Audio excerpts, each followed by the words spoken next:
Conservation Force. Everybody back stateside, I know it's probably rise and shine right now. I'm here in Kenya, if you can see behind me. I climbed up to the top of a small kopi up here so I could get a good view of the region. I wanted to just check in and say thank you to everybody who supports our hard work and all the work of the others that we support. Global Conservation Force works hard to support anti-poaching rangers and efforts in 14 countries now. So we're pretty busy, if you will. And yeah, that can't be done without your guys' help. All the donations, all the partnerships, all of the merchandise purchases, and all the events that you guys attend, all the way down to sharing and liking our posts. Currently, I am in a region that's heavily affected by elephant poaching and snaring. Snares are very popular use by poachers in almost every country that has wildlife. So just to show you guys, we have a stack of 15 that we removed over the last couple of days right here. These bad boys were set for Diker and Dik-Dik, most likely, because the size, probably able to get a couple birds too if they really set them properly, but the head height that these were set at was for small antelope species. And then we have this right here. These are 3 sets of heavy gauge snares from barbed wire fencing. And snares set from barbed wire fencing can be used for anything from something like a kudu all the way up to a giraffe, and actually can snag and snare elephants and lion and leopard as well. It's not necessarily going to kill them, but it could maim them. So we work hard to get these out of the field, and rangers across the world actually work hard to remove snares in almost every national park and wild habitat zone that has wildlife. So that's the quiet work that goes on behind the scenes. It's not always the flash and the flare of weapons chasing poachers with helicopters involved. A lot of the daily work is a grind, and rangers don't get recognized enough. So with your guys' help, we are out here supporting rangers on the ground.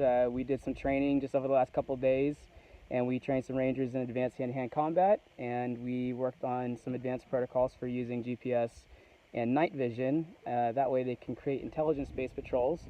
So they are not only creating a history of where the incursions are happening and where the poachers are and where the wildlife are tending to stay, they can start creating statistical data that actually makes things predictable. So just again, saying thank you guys. I see people joining in from Los Angeles, looks like New York. I got some people from South Africa that I recognize. I'm here in Kenya. Again, I'll just point to the back here. Beautiful sunset right about now. It's probably morning for you guys there back stateside if you are checking in from the States. World Rhino Day is coming up this Saturday, and we are thrilled to be having 5 locations for the event across the United States. All of those funds will be used for rhino poaching crisis zones across the world. Most recently, myself and the GCF team were in Indonesia as well. Of course, we have our efforts in other countries, 14 countries currently.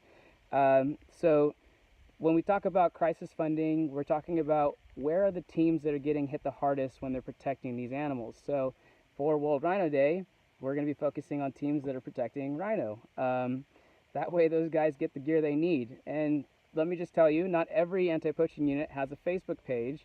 And in fact, the ones that don't have a Facebook page or don't have a fancy PR page generally are the ones that need the most help.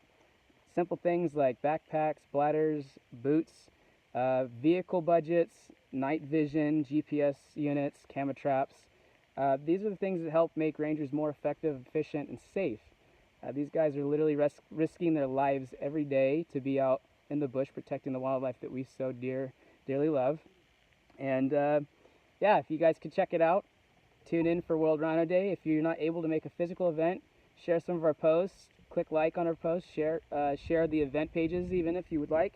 Or if you have somebody that would like to donate something or donate money to the cause, please connect them with our page. So in the meantime, this is again Mike Veal checking in from Kenya. Earlier I was talking about the removal of snares. And yeah, guys, thank you all for your help and support, and we'll catch you soon.